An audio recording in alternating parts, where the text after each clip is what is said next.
प्रणाम पिताश्री। प्रणाम स्वामी।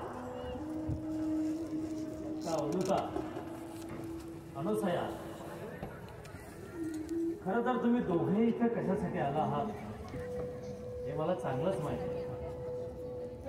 अमृता, अनुसया, दत्ता तू तुझा प्रबोध सांगून अनुसयाला सर्व प्रकारचं ज्ञान दिलं आणि तूच तिला ब्रह्म साक्षात्कारही करू शकतो।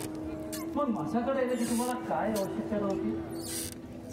फक्त आपल्या पित्याचं महत्व वाढावं म्हणूनच तू अनुसयाला इथे घेऊन आलास ना?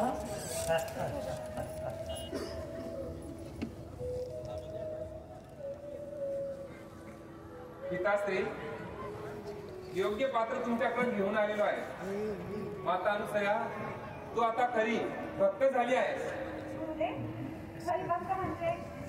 माते, भक्ताचे 3 प्रकार आहेत। एक, प्राकृत भक्त, जो मूर्तीमध्ये देवाला बघतो,